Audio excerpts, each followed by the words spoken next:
जरा कल्पना कीजिए, 25 लाख शिक्षक। हाँ, बहुत बड़ा नंबर है। बिल्कुल, 25 लाख शिक्षक जो पिछले कई सालों से स्कूलों में पढ़ा रहे हैं, जिनकी कक्षाओं से निकलकर न जाने कितने ही छात्रों ने अपने करियर की शानदार शुरुआत की होगी। हाँ, जाहिर सी बात है। अब अचानक मतलब एक दिन इन 25 लाख शिक्षकों से कहा जाए कि उनकी नौकरी जा सकती है, और वो भी सिर्फ इसलिए क्योंकि एक खास सरकारी परीक्षा का सर्टिफिकेट उनके पास नहीं है। सुनकर अजीब लगता है ना? बहुत अजीब। मतलब ये किसी फिल्म की कहानी नहीं लग रही है, बल्कि ये हमारे देश के सुप्रीम कोर्ट में चल रही एक बहुत ही, कह सकते हैं, कड़वी और यथार्थवादी कानूनी लड़ाई है। सही कहा। आमतौर पर हमें लगता है कि न्याय व्यवस्था बिल्कुल साफ सुथरी होती है, जहां नियम एकदम काले और सफेद में लिखे होते हैं।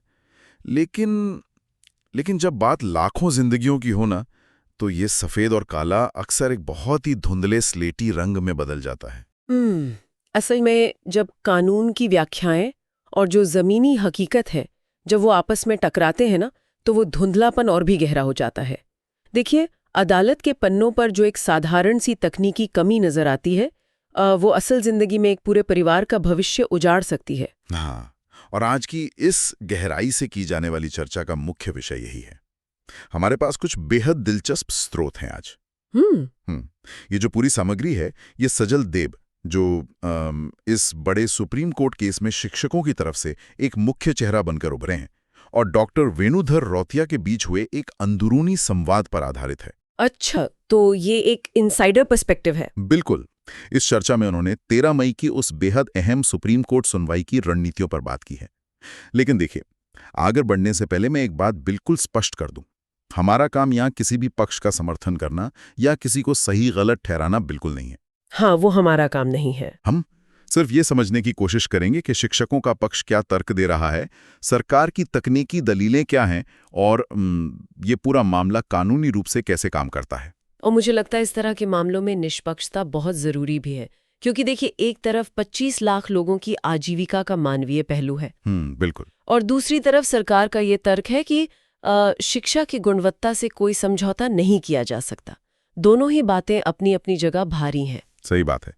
तो चलिए सीधे उस तारीख पर आते हैं जिसने इस वक्त दोनों पक्षों की धड़कनें बढ़ा दी हैं, यानी 13 मई की तैयारी। सजल देब और डॉक्टर रौतिया की बातचीत से ये बात सामने आती है कि त्रिपुरा सरकार ने अभी तक अपना रिजेंडर, यानी जो प्रत्युत्तर होता है, वो दाखिल नहीं किया है, और उन्होंने कोर्ट से और समय मांग लिया है। अच्छा। अब देखिए, जो लोग कानूनी दाव पेंच नहीं समझते, उनके लिए शायद सिर्फ एक कागजी देरी लग सकती है। क्या आप समझा सकती हैं कि ये रिजेंडर असल में होता क्या है, और इसे रोकना या इसमें देरी करना किसी भी पक्ष के लिए एक रणनीतिक चाल कैसे हो सकती है? इसे ऐसे समझिए, जब कोई भी कानूनी लड़ाई शुरू होती है ना, तो सबसे पहले याचिकाकर्ता अपनी शिकायत दर्ज करता है।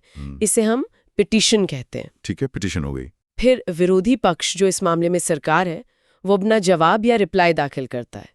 इसके बाद याचिकाकर्ता को उस रिप्लाई का काउंटर जवाब देने का मौका मिलता है। अच्छा, तो उस काउंटर जवाब को रिजेंडर कहते हैं? बिल्कुल, उसी को रिजेंडर कहते हैं। और जब तक ये तीनों दस्तावेज जमा नहीं हो जाते, अदालत की नज़र में प्लीडिंग्स, मतलब जो बुनियादी बहस का कागजी काम होता है, वो पूरा नहीं माना जाता। मतलब मेरा कहने का मतलब है कि जब तक फाइल पूरी नहीं होगी, जज अंतिम फैसला सुनाने की प्रक्रिया शुरू ही नहीं कर सकते। यही इसका सबसे अहम बिंदु है।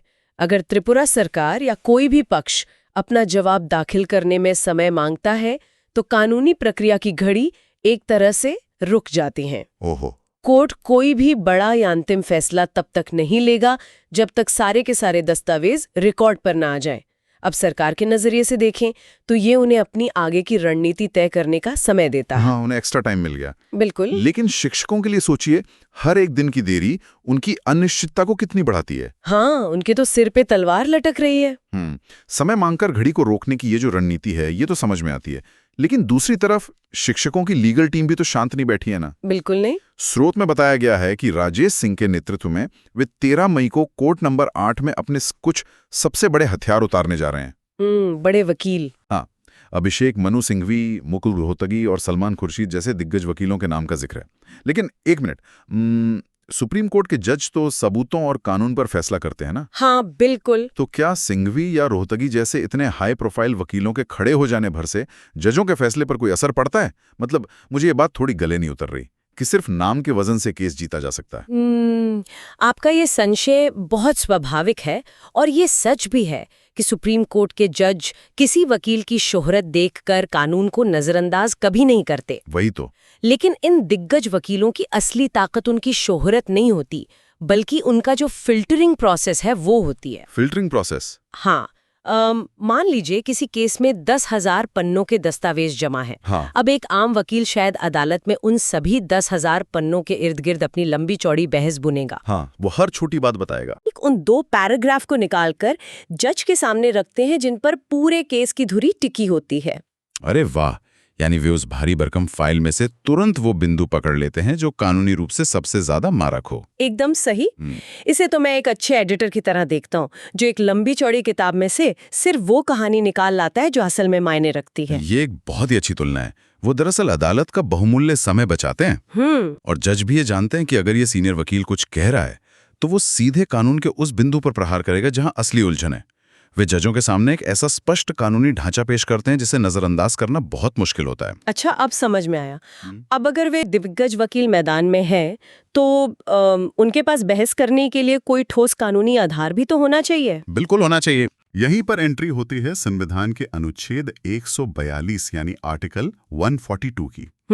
बहुत ही अहम आर्टिकल है ये। डॉक्टर रोतिया ने अपनी बातचीत में बार बार इस अनुच्छेद का जिक्र किया है। उनका तर्क है कि अनुच्छेद 142 का काम समस्या सुलझाना है, न कि नई समस्या पैदा करना। सही बात है। थोड़ा इसे विस्तार से समझते हैं। ये अनुच्छेद 142 आखिर जजों को ऐसा कौन सा विशेषाधिकार देता है जो हमारे आम कानूनों में नहीं है? भारत के संविधान का अनुच्छेद 142 सुप्रीम कोर्ट को एक बहुत ही असाधारण शक्ति देता है। इसे कानूनी भाषा में पूर्ण न्याय या कंप्लीट जस्टिस करने का अधिकार कहते हैं। पूर्ण न्याय, ठीक है। इसका सीधा सा मतलब ये है कि अगर अदालत को लगता है कि मौजूदा कानून या नियम किसी खास परिस्थिति में न्याय नहीं कर पा रहे हैं या उनके कारण कोई बहुत बड़ा अन्याय हो रहा है, तो सुप्रीम कोर्ट उन नियमों से परे जाकर एक ऐसा आदेश दे सकता है जो न्याय सुनिश्चित करे। ऐतिहासिक रूप से देखें तो जैसे भोपाल गैस त्रासदी के पीड़ितों को मुआवजा दिलाने की बात हो या अयोध्या मामले जैसे बेहद जटिल मुद्दों को सुलझाना हो, वहां इसका इस्तेमाल हुआ है। यहाँ मुझे एक बहुत बड़ा विरोधाभास नजर आ रहा है। कैसा विरोधाभास? देखिए, स्रोत में बताया गया है कि सुप्रीम कोर्ट ने अपने 1 सितंबर के एक जजमेंट में खुद ये माना है कि ये सेवारत शिक्षक योग्य हैं, ये बहुत अच्छा काम कर रहे हैं और इनके पढ़ाए हुए बच्चे आज ऊंचे मुकाम पर हैं। हाँ, ये बात तो है। अब अगर देश की सबसे बड़ी अदालत अपने ही फैसले में ये मान रही है कि इन शिक्षकों की जो व्यावहारिक योग्यता है, जो प्रैक्टिकल एबिलिटी है, वो बेहतरीन है, तो फिर उन्हें हटाने की बात ही कहां से आ जाती है? मतलब क्या सिस्टम खुद अपने ही पैरों पर कुल्हाड़ी नहीं मार रहा? यही इस पूरे विवाद का सबसे जटिल हिस्सा है, जहां व्यावहारिक योग्यता और कानूनी योग्यता, जिसे स्टैट्यूटरी रिक्वायरमेंट कहते हैं, वो आपस में टकरा रहे हैं। अच्छा।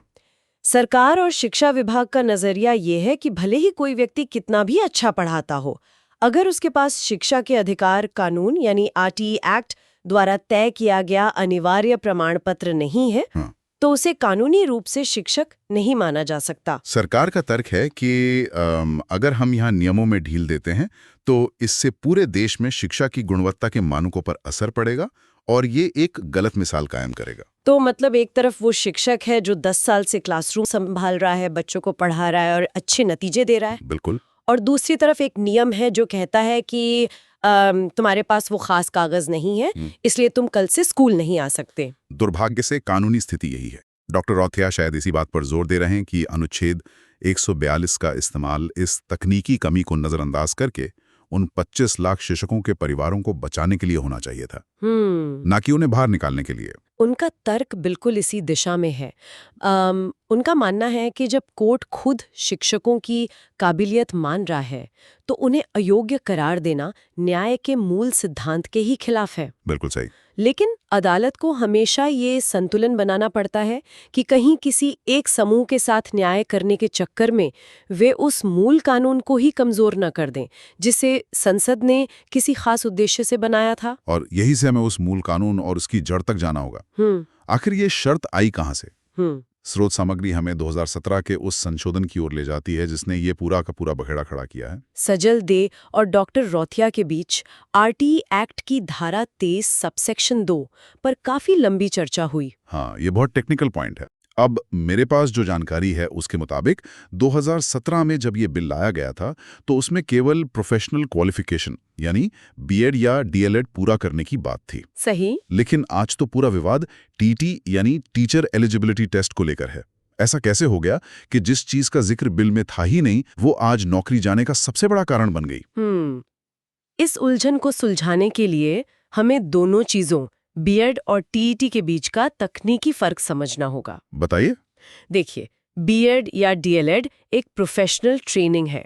यह आपको सिखाती है कि बच्चों को पढ़ाना कैसे है, क्लासरूम कैसे मैनेज करना है, बाल मनोविज्ञान क्या है। ठीक है, ये टीचिंग का तरीका हो गया। हाँ, और दूसरी तरफ टीईटी ये मापता है कि क्या आपको उस विषय का पर्याप्त ज्ञान है जिसे आप पढ़ाने जा रहे हैं, जैसे गणित, विज्ञान या भाषा। तो क्या 2017 के संशोधन में इन दोनों को अनिवार्य किया गया था? स्रोत सामग्री और शिक्षकों की लीगल टीम के तर्कों के अनुसार 2017 के संशोधन का मूल उद्देश्य केवल उन शिक्षकों की प्रोफेशनल ट्रेनिंग पूरी करवाना था जो सालों से बिना ट्रेनिंग के पढ़ा रहे थे। अच्छा, मतलब सिर्फ बीएड या डीएलएड? हाँ, सरकार ने उस वक्त संबंधित संसदीय कमेटी के सामने भी यही कहा था कि उनका लक्ष्य शिक्षकों को प्रशिक्षित करना है। शिक्षकों का तर्क है कि पूरे विधायी दस्तावेज में, लेजिस्लेटिव डॉक्यूमेंट में कहीं भी टीईटी पास करने को पूर्व शर्त के रूप में नहीं जोड़ा गया था। अगर मैं इसे रोजमर्रा के एक उदाहरण से समझने की कोशिश करूं। हाँ, बताइए। जैसे मान लीजिए कि मैंने 10 साल पहले सरकार द्वारा बनाए गए नियमों के तहत ड्राइविंग टेस्ट पास कर लिया, मुझे लाइसेंस मिल गया और मैं 1 दशक से बेहतरीन तरीके से गाड़ी चला रहा हूं। फिर अचानक सालों बाद सरकार एक नया नियम निकालती है और कहती है, देखिए, आज के नए नियम के हिसाब से लाल रंग का हेलमेट पहनना अनिवार्य है। अच्छा। क्योंकि 10 साल पहले जब आपने टेस्ट दिया था तब आपके पास लाल हेलमेट नहीं था, इसलिए आज हम आपका लाइसेंस रद्द कर रहे हैं। क्या ये कुछ वैसा ही नहीं है कि सालों से काम कर रहे शिक्षकों पर आज एक नया नियम पुरानी तारीख से थोपा जा रहा है? ये एनालॉजी इस स्थिति के कानूनी दर्द को बहुत ही सटीक तरीके से पकड़ती है ना? हाँ। कानून की भाषा में इसे रेट्रोस्पेक्टिव एप्लीकेशन कहते हैं। रेट्रोस्पेक्टिव मतलब पूर्वव्यापी प्रभाव से कानून लागू करना पुरानी तारीख से। न्यायशास्त्र में या जूरिस्प्रूडेंस में ये एक स्थापित सिद्धांत है कि कोई भी नया नियम, विशेषकर वह जो किसी की आजीविका छीन सकता है, आमतौर पर पुरानी तारीख से लागू नहीं किया जाना चाहिए। बिल्कुल, ये तो गलत है। इसे लेजिटिमेट एक्सपेक्टेशन या वैध अपेक्षा के सिद्धांत का उल्लंघन माना जाता है। लेकिन अगर सरकार के नजरिए से देखें तो उनका बचाव क्या है? वैसे कैसे सही ठहरा सकते हैं? देखिए, सरकार और राष्ट्रीय अध्यापक शिक्षा परिषद यानी एनसीटी, उनका तर्क ये होता है कि न्यूनतम योग्यता की परिभाषा में टीईटी हमेशा से अंतर्निहित था, इनहेरेंट था। हाँ, उनका कहना है कि गुणवत्तापूर्ण शिक्षा के लिए ट्रेनिंग और विषय का ज्ञान दोनों ही जरूरी हैं। जब उन्होंने 2019 तक की मोहलत दी थी तो उनका आशय सभी अनिवार्य योग्यताओं को पूरा करने से था। और यही वो बिंदु है जहां दोनों पक्ष पूरी तरह से टकरा रहे हैं, मतलब विधायी मंशा बनाम कार्यकारी व्याख्या। बिल्कुल। और जब तक अदालत इस उलझी हुई गांठ को नहीं खुलती तब तक इन 25 लाख शिक्षकों के सिर पर तलवार लटकती रहेगी। इसीलिए कानूनी बहस से थोड़ा बाहर निकलकर अब उस तात्कालिक राहत की बात करते हैं जो शिक्षकों को इस वक्त सबसे ज्यादा चाहिए, जो कि बहुत जरूरी है। हाँ, स्टे यानी स्थगन आदेश। किसी भी लंबी कानूनी लड़ाई में स्टे की भूमिका सबसे अहम होती है क्योंकि ये तात्कालिक नुकसान को रोकता है। हाँ, और डॉक्टर राउतिया ने अपनी बातचीत में बहुत स्पष्ट रूप से बताया कि उन्होंने एक वीडियो विश्लेषण किया था। अच्छा। हाँ, और उस वीडियो ने ही लीगल टीम को सबसे पहले स्टे की मांग मजबूती से उठाने की दिशा दी। उसी के आधार पर 7 मई को पहली बार आधिकारिक रूप से स्टे का आवेदन दाखिल किया गया। ये बहुत दिलचस्प बात है। मुझे तो ये देखकर बहुत आश्चर्य होता है कि आज के डिजिटल युग में सोशल मीडिया का एक विश्लेषण सीधे सुप्रीम कोर्ट की कानूनी रणनीति को प्रभावित कर रहा है। हाँ, ये आजकल की ताकत है। सजल देव का मानना है कि अगर 13 मई को कोर्ट उनकी दलीलें सुन लेता है तो कम से कम फौरी राहत तो मिल ही जाएगी। लेकिन कानूनी रूप से देखा जाए तो स्टे मिलने का असल मतलब क्या होता है? क्या ये उनकी जीत है? देखिए, इसे एक जीत कहना जल्दबाजी होगी। ये अंतिम फैसला बिल्कुल नहीं है। अगर हम इसे एक मेडिकल एनालॉजी से समझें तो स्टे मिलना बीमारी का इलाज नहीं है, ये मरीज को दी जाने वाली ऑक्सीजन है। अरे माँ, ये बहुत ही दिलचस्प तुलना है, ऑक्सीजन और इलाज। हाँ, स्टे का मतलब सिर्फ इतना है कि अदालत कह रही है, देखिए, जब तक हम इस बात का अंतिम फैसला नहीं कर लेते कि टीईटी जरूरी है या नहीं, तब तक किसी भी शिक्षक को नौकरी से नहीं निकाला जाएगा। मतलब सब कुछ वहीं रुक जाएगा। हाँ, यथास्थिति जिसे स्टेटस को कहते हैं वो बनी रहेगी। ये ऑक्सीजन इन 25 लाख शिक्षकों और उनके परिवारों को तब तक सांस लेने का मौका देगी जब तक कि असली कानूनी लड़ाई पूरी तरह से सुलझ नहीं जाती। बिल्कुल। इतने बड़े मामले में जहां लाखों लोगों की जिंदगी दांव पर हो, वहां ये यथास्थिति बनाए रखना भी रक्षात्मक रणनीति की एक बहुत बड़ी कामयाबी मानी जाती है। सही बात है। खैर, आज की हमारी इस चर्चा में हमने वाकई कई जटिल कानूनी परतों को खंगाला है। हाँ, हमने देखा कि कैसे त्रिपुरा सरकार द्वारा रिजेंडर में देरी करना एक रणनीतिक चाल हो सकती है। हमने सिंघवी और रोहतगी जैसे बड़े वकीलों की उस फिल्टरिंग कला को समझा जो बहुत क्रिटिकल है। हाँ, जो जजों का ध्यान सीधे मुख्य बिंदु पर खींचती है। हमने अनुच्छेद 142 के उस अंतर्विरोध पर चर्चा की, जहां एक तरफ शिक्षकों की काबिलियत को स्वीकारा जा रहा है और दूसरी तरफ तकनीकी नियमों का हवाला देकर उन्हें बाहर करने की बात हो रही है। और सबसे अहम, हमने 2017 के संशोधन और उस लाल हेलमेट वाली एनोलॉजी के जरिए ये समझा कि कैसे पुरानी तारीख से नियम लागू करना विवाद की असली जड़ बन गया है। इस पूरे विश्लेषण में सबसे महत्वपूर्ण बात मुझे ये लगी कि हमने दोनों पक्षों के तर्कों को समझा। बिल्कुल। एक तरफ सरकार की गुणवत्ता बनाए रखने की तकनीकी बाध्यता है, तो दूसरी तरफ 25 लाख शिक्षकों के जीवन भर की मेहनत और उनकी वैध अपेक्षा का अधिकार है। हाँ, लेकिन जो लोग इस वक्त हमें सुन रहे हैं, जिनका शायद शिक्षा विभाग या कोर्ट कचहरी से कोई सीधा वास्ता नहीं है, उनके लिए पूरा मामला क्यों मायने रखता है? ये एक बहुत अच्छा सवाल है। क्योंकि देखिए, ये सिर्फ 25 लाख नौकरियों का सवाल नहीं है। ये केस इस बात का सबसे बड़ा उदाहरण है कि कैसे सिस्टम के भीतर बैठे लोगों द्वारा नियमों की व्याख्या में किया गया एक छोटा सा बदलाव आम इंसान की जिंदगी में भूचाल ला सकता है। बिल्कुल ला सकता है। ये दिखाता है कि नीतियां कैसे काम करती हैं और कैसे कभी-कभी वे अपने ही बनाए जाल में उलझ जाती हैं। अगर हम इसे और भी बड़े फलक पर देखें ना, तो इसका असर सिर्फ उन 25 लाख शिक्षकों तक सीमित नहीं है। और कहाँ असर पड़ेगा? मैं यहाँ एक ऐसे पहलू की तरफ ध्यान खींचना चाहूंगी जिस पर अक्सर चर्चा नहीं होती, और हमारी स्रोत सामग्री में भी ये सीधे तौर पर नहीं था। अच्छा। सोचकर देखिए, उन करोड़ों छात्रों के भविष्य का क्या होगा जो आज इसी वक्त इन 25 लाख शिक्षकों से पढ़ रहे हैं। अरे हाँ, ये तो हमने सोचा ही नहीं। अगर कोई कानूनी फैसला एक झटके में इन सभी शिक्षकों को अयोग्य मानकर सिस्टम से बाहर कर देता है, तो क्या हमारा पूरा सरकारी शिक्षा ढांचा रातों रात धराशायी नहीं हो जाएगा? इतनी बड़ी संख्या में नए और प्रशिक्षित शिक्षक अचानक कहां से आएंगे? ये तो वाकई बेहद डराने वाला विचार है।